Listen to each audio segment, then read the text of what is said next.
Tak ahojte všetci. Opäť máme veľmi teplý december a preto som sa rozhodol nasadiť cesnak. Mám tu krásne cesnaky od môjho otca, ktorý mal naozaj takúto krásnu úrodu.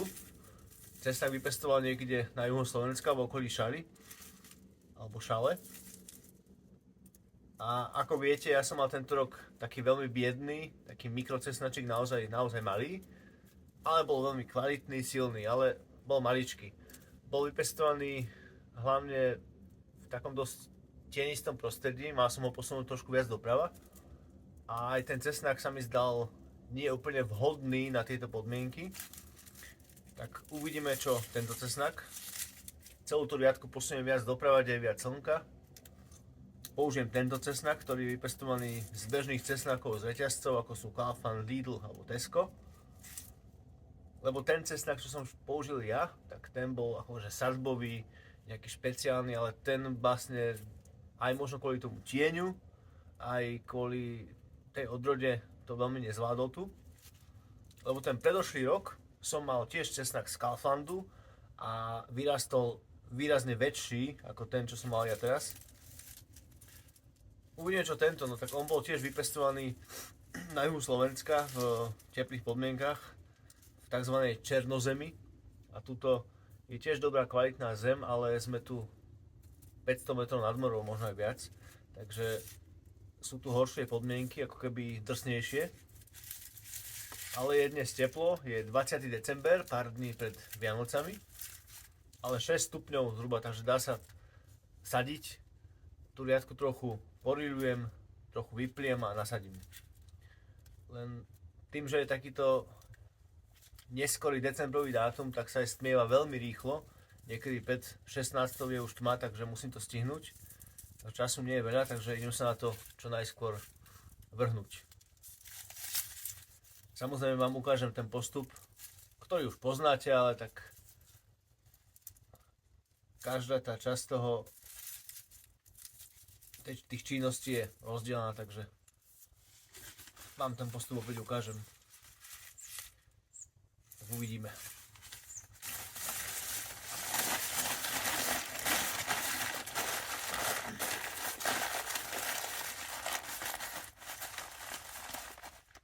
A super je to, ešte ma napadlo, že tu je naozaj pekné, dá sa povedať, slnečné počasie. Sú tu nejaké mraky, modrá obloha, slnko presvíta, ale dolu tam je úplná inverzia, úplná hmla. Keď som bol dole, prichádzal som, tak som bol v úplnej takej tej, v takomto mlieku, v takej tej hmle a vychádzal som hore do krásneho počasia. Pár záberov som spravil aj z toho, ako tam vidno tú inverziu. A tu je úplné slnko, takže bolo to pekné.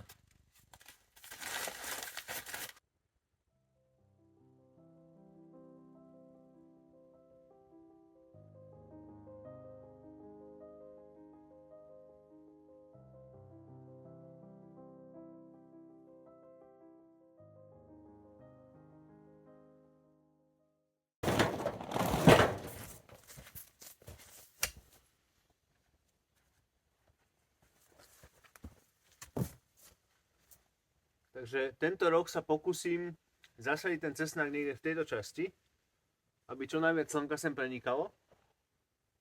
Ten úplne prvý rok, keď som sadil, tak som bol niekde tu v strede s tým cesnakom. Minulý rok som sadil viac doprava a končil som niekde tu. Takže ten cesnak vo väčšine prípadov vo väčšej časti bol v tieni. Takže dnes a tento rok to skúsim viac sem do tejto ľavej strany, z vašej strany pravej.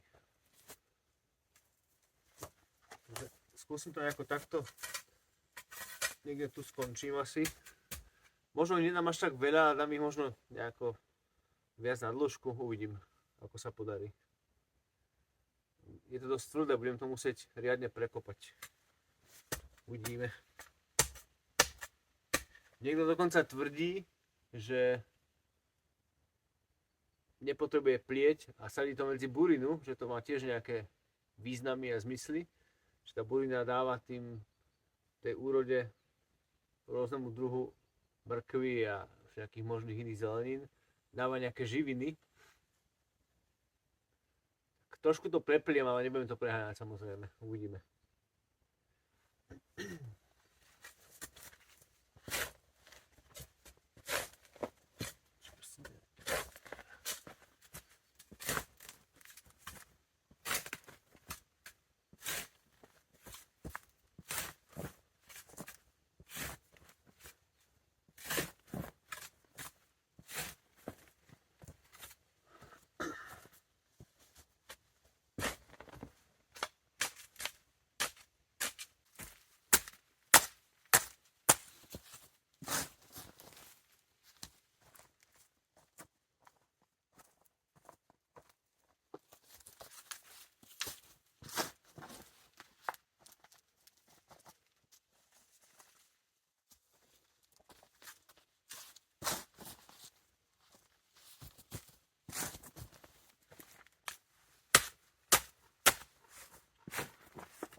Zatiaľ vyzerajú pekne tie cesnaky.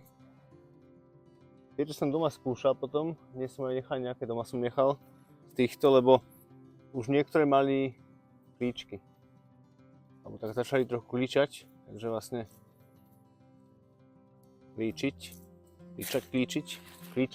klíčiť. Tak tie som nechal doma. A tieto vyzerajú pekne. Na schvál budem vybrať tie väčšie kúsky, aby som dal čo najväčšie donútra do zeme.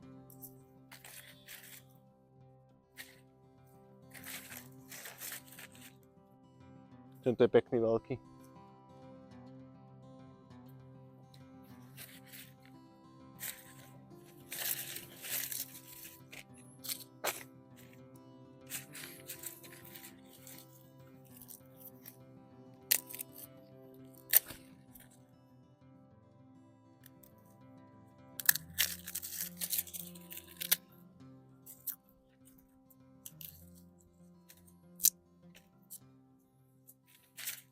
Niečo z toho hádam bude.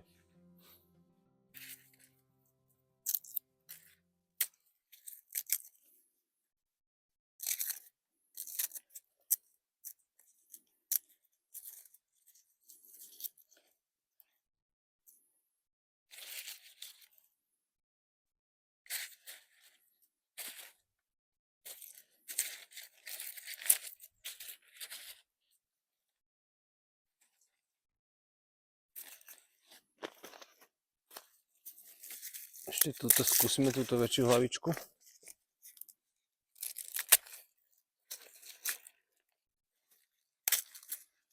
Ten stred si môžem nechať na domáce použitie, tie cesnaky sú menšie trošku, ale tieto kraje sú super.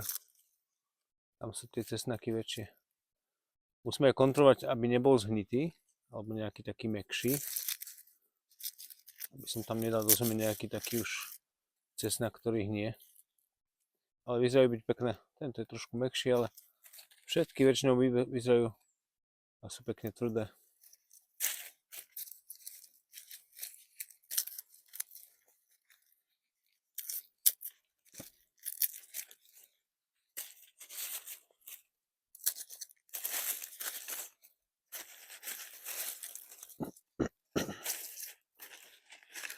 Možno použijem nejaké 3 tie hlavičky. Z toho povyberám.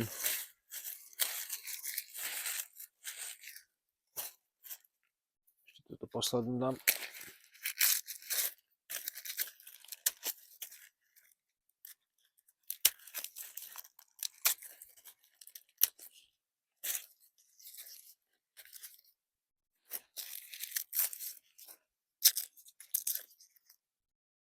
To sú všetko pekné cesnaky. Tieto menšie si nechám opäť. Takže myslím, že je z čoho vyberať. Je z čoho vyberať.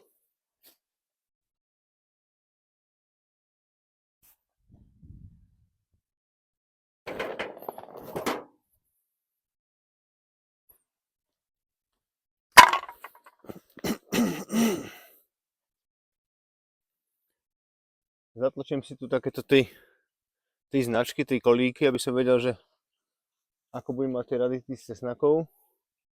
Lebo potom na jar, keď som to nemal označené, tak to tak rástlo všelijako divoko a nebol som si istý, že ktorá z tých rád cesnakov je tá pôvodná a či tam neboli nejaké staré prerastné z toho predošlého roka.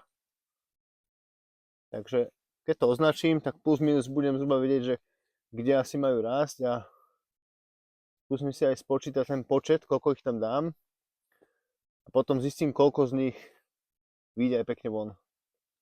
Lebo mal som pocit, že nie všetky potom aj vyrastli.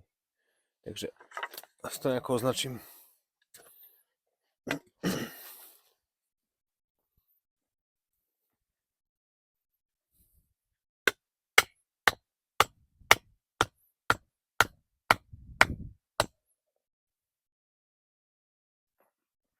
Chcem dať 3 rady, takže nejak to musím tak rozdeliť.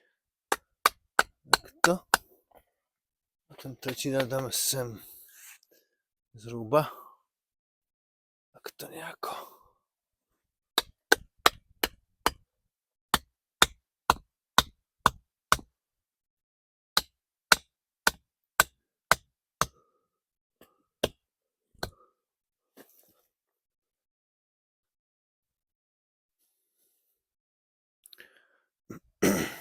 Iba takto.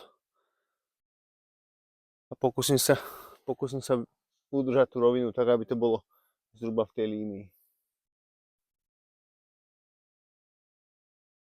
Diery na ten cesnak budem robiť nejakým takým asi poryskom, alebo by sa to tým nemalo robiť, ja neviem. Ale tak, môžeme skúsiť. Sa mi zdá, že som niečo čítal, že sa to nemá robiť práve týmto napichovaním, aby... No, budeme nejako improvizovať.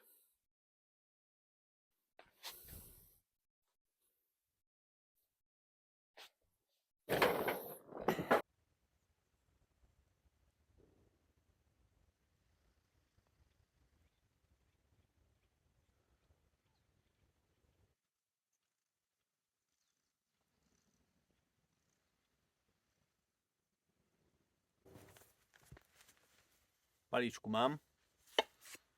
Cesnaky sú tu. Ideme na to.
Tak tie znaky som tam povkladal do týchto troch radov. Tu vidíte prvý, druhý, tretí. Je ich tam zhruba okolo 40, neviem presne. Do 40 kusov ich bude. Teraz to dole pozakrývam, pozatláčam, aby vydržal do jary a aby začal klíčiť a pučať až niekedy počas teplej jary. Apríl, máj niekedy. Možno marec, záleží aké bude počasie.